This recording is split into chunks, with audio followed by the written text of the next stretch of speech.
it is time to delve into the Scooby-Doo movies. This is a massive task I'm going to do, because yes, I'm going to be talking about each movie in an individual video. I'm not one of those people who review just like the entire collection in one go. No, I'm going to talk about them individually. There are 3 TV movies, 38 straight to VHS DVD movies, 5 live-action movies, the animated Scooby movie, which was the first animated movie to get a theatrical release, so that's why it's in a different category, which I already reviewed, but maybe I'll re-review it for this. There's just a lot. There's a lot of Scooby-Doo movies out there. But I will talk about the TV movies first before I get into the real fun stuff that I know a lot of us know and love. And to know just how passionate I am about all this, I made a new intro which you would have seen in my Where Are You review. That's the start of all of this. So, let's get into reviewing all the Scooby-Doo movies.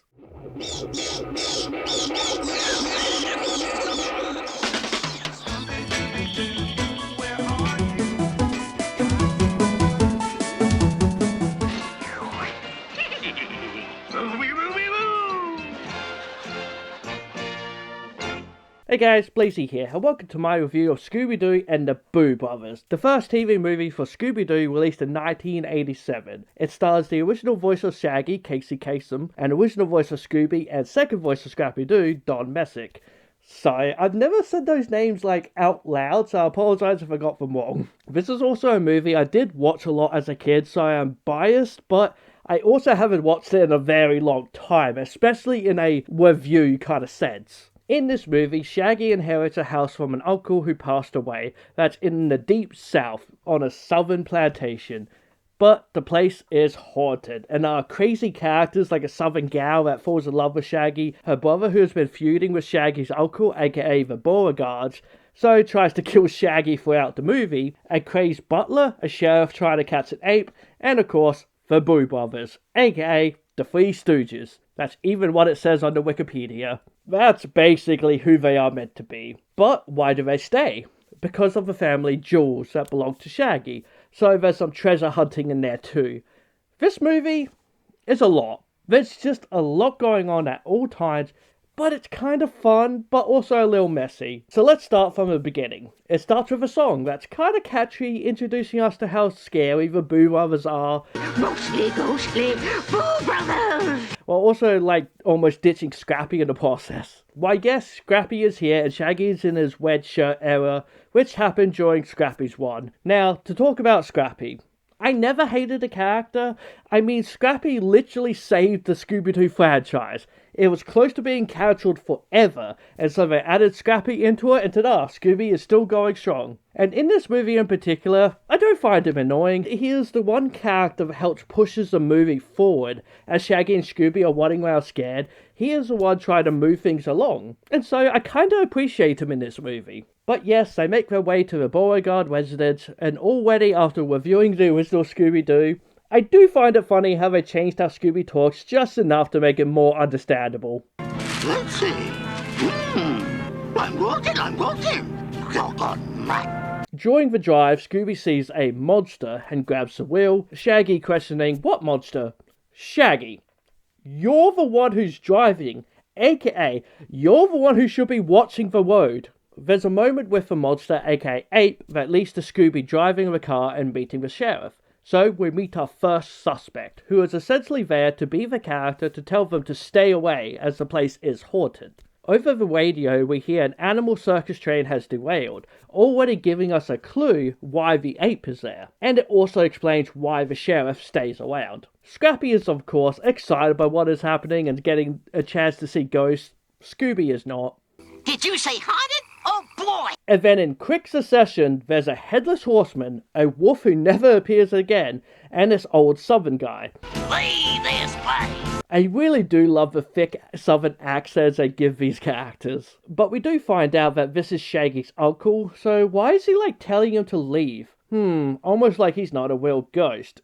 Perhaps, but even if they don't want to, they do end up finding the home. Luckily for them, they have a butler, but he cray-cray, and named Farquaad. Huh, a short guy named Farquaad. I wonder where I've seen that before. He is very upset that Shaggy was given the home and the family jewels, which they did not know about. So we got another suspect mad about money that he thinks he should have. Scrappy then says, I don't know what's nuttier, the butler or the picture of the colonel. Dude, that's Shaggy's uncle. He's standing right next to you. That's a little mean. But then Shaggy realizes it looks like the ghost, which, did he not know what his uncle looked like? The butler agrees that the place is haunted, and then a sword comes flying at them which has disappeared from the picture. Is this ever explained? Nope. So I'm assuming the butler just tried to murder them. They go to leave, but the ape shows up, scaring Scooby, then the sheriff then shows up again. This movie can be very chaotic as characters pop in and out, but for what it is, I do enjoy the sheriff's antics. I like him the most out of the suspects. But he comes in and Farquaad mentions the ape is actually a ghost. A ghost? That's right, a ghost. And then the sheriff goes up against a stuffed ape that has nipples. Yes, I noticed these things. I did find that kind of funny. The ghost ape part is a plot point that didn't need to be a thing and isn't really brought up again. The ape is just kind of there to scare Scooby, even though all he wants to do is pet him, which one of those moments is one of my favourite scenes in the movie, so keep watching. But yeah, he's not a bad ape.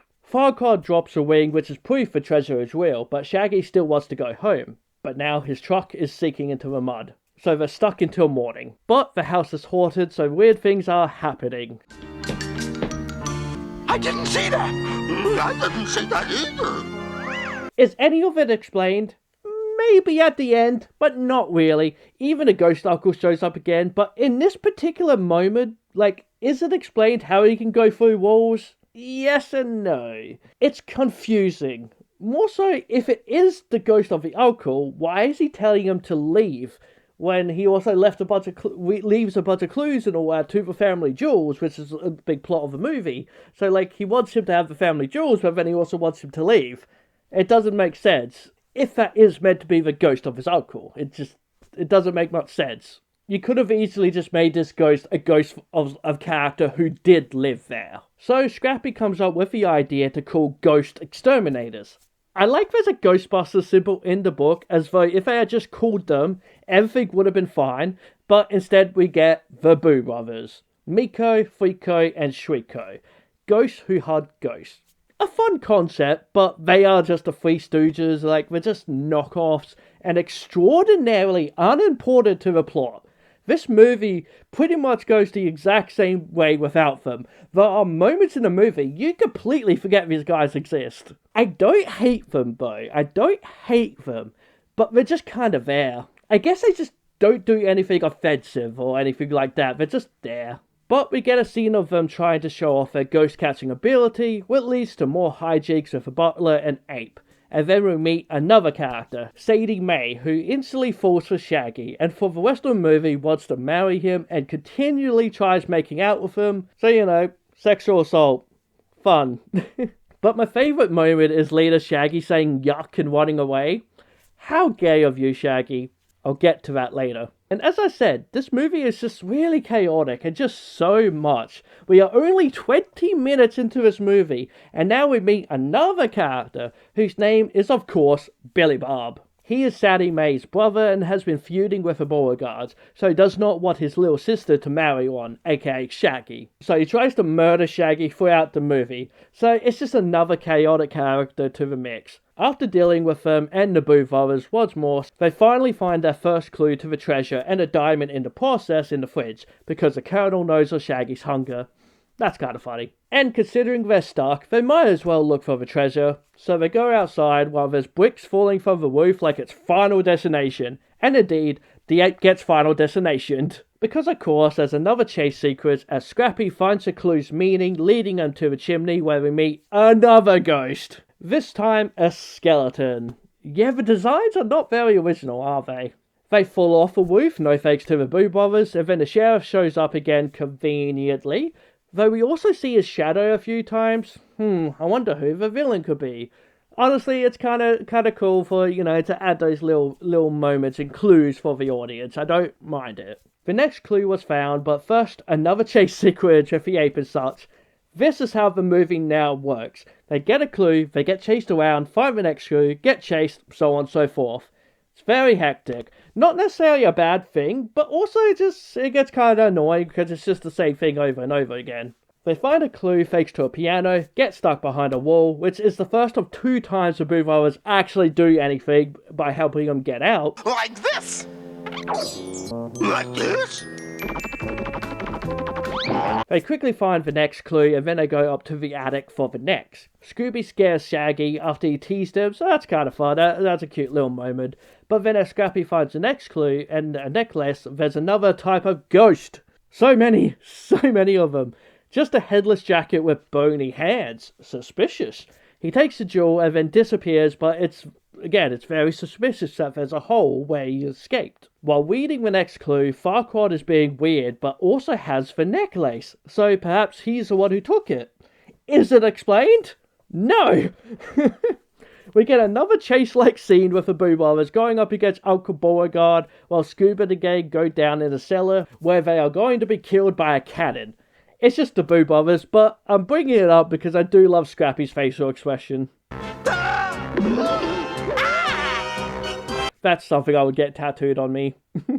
They head outside to go to a cemetery. Billy Bob is back hunting, but I find this sequence funny with the sheriff constantly getting hurt. I'm a fire in the wanted shop. I like this part. They get the clue, but get chased by the skeleton into a hole. For some reason, he is just glowing now, but he suddenly runs off scared because of the ape. And here is the gayest moment I think I've ever seen with Scooby and Shaggy. Besides maybe this moment from Mystery Mayhem, because of course I've seen this clip. Like it's not what you think, old pal. Stop it, Shaggy. I'm not stupid. Are you cheating on me? Cheating? Please. I mean, you're my dog. Raggy. I do love Scooby getting mad at Shaggy calling him just a dog, and he's like, just Raggy. Just how dare you? I love it. So what happens is, the ape is up above while they're trapped in a hole, and it starts to pet Scooby. But he is unaware the ape is doing it and thinks Shaggy is petting him. So Scooby pets Shaggy in the most gayest way possible. Like, Scooby is straight up hitting on Shaggy. You cannot tell me that's not what it looks like. It's like Scooby has been waiting his entire life to be petted by Shaggy in such a way, and finally it's happening, so he's going for it. I mean, he even does the eyebrow waves, which is like, oh yeah, we're doing this. So Shaggy saying yuck before, is Shaggy and Scooby a couple and Scrappy is like their child in this movie? Because that's how it seems like. You know me, I love it because it's just funny to me. Like when Shaggy says he is trying to make out what it says, and I'm just like, dude, Scooby is trying to make out with you. You cannot tell me that's not what this scene looks like. They eventually make it out, get stalked by the brother and sister in a fun bit. They go to the stables where they find the Headless Horseman, but it's just a mechanical horse. So that's one mystery solved. Scooby accidentally turns the horse on and almost runs over the sheriff, who knows how to turn it off. Suspicious. Even Shaggy realizes this. Also, every time we see the sheriff, he gets getting called out on the radio to go looking for the circus ape.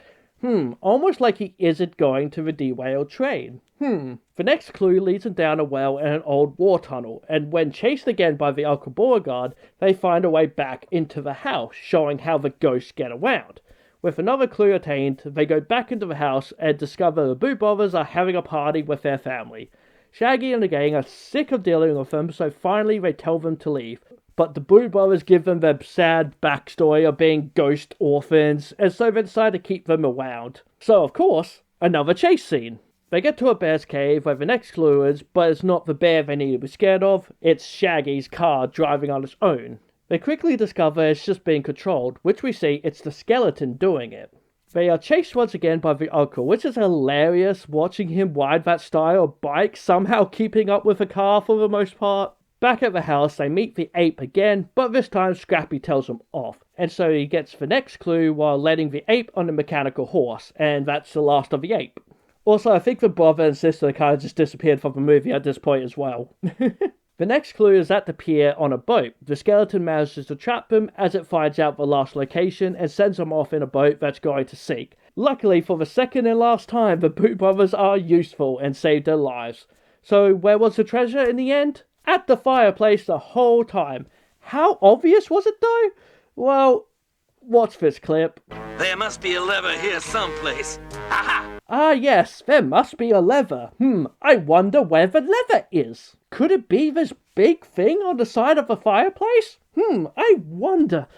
Are you telling me the butler never once touched this big obvious lever that then turns the fireplace into a giant slot machine? Sure, why not? Stupid, but why not? And then Skeleton with a gun, which was kind of funny, as all the loot comes running out, essentially capturing him. And so who is the bad guy? It's the sheriff, but dun dun dun, he isn't the sheriff. Bet you didn't see that one coming. I mean, I know I sure did, because there's zero clues that he's not actually the sheriff, but it's fine. It's a fun twist. I do like that kind of stuff. It's fine. And with that, the ghost is captured. Shaggy got his family jewels. The butler doesn't seem to mind at all, as it's like at the next scene they're eating food with him and all that. It's perfectly fine. Though then the Boo Brothers show up, and in the end, Shaggy gives the brothers a house to hoard, and the family jewels are going to an orphanage. And just before the movie ends, we see his uncle truly is a ghost. Knock it off, Scoob. You pulled that joke before. It's no joke. So, was he the pants that danced? Was he the one disappearing into a wall at one point? Was he the little hand that scratched Scooby? Huh? Honestly, who knows? Because I don't think this movie knows either. This movie, it's fun, but a lot. It's a lot of the same jokes and the characters can be very one-dimensional, but they are kind of enjoyable. But the story, as I said, goes from one clue, get chased, find clue, get chased, and the Boo Brothers themselves aren't very funny and don't really contribute anything to the plot. The designs are very uninspired. I do like all the little clues you as a viewer can pick up on, like the ape being friendly, the sheriff's shadow in parts, so on and so forth. It's just not a very interesting first movie that tries juggling way too many characters that randomly appear and disappear with no conclusions to most of them besides the sheriff. It's confusing if the place is haunted or not, and also Shaggy can come across a little angry in this movie towards Scooby a lot of the time. Like he's constantly just done with everything, which is fun, but he can be a little bit too angry. In the end though, I will give Scooby-Doo and the Boo Brothers a 7 out of 10 foxes. It is enjoyable in its own way. I don't hate the characters, there's some funny moments, I just think there's too much going on at times. But I do like the gothic vibes of it all, it does all look kinda cool. I like all the music and just the way it all is. I don't mind it at all. I also think it might get worse when watching these Scooby-Doo movies, so I think 7 is generous, but it is because I know it might get worse before it gets better. So please do subscribe because I will be going through Scooby-Doo movies. I will try my best to get them out one after another, but we'll see what happens. For now though, thank you guys for watching. I have a Blue Sky and a Twitter all linked down below. And if you like what I do, consider donating to my PayPal and Coffee all linked down below. It really all helps me out. I really appreciate it. And please do give this video a like. Please do also hype it up on the little star icon wherever it is for this side. Please do give it a little hype as well. Really appreciate it. Please do give this video a like. Subscribe to my channel because I love you if you do. Hit that bell icon and this VitoFox says, be who you want to be. Alright guys, bye for now.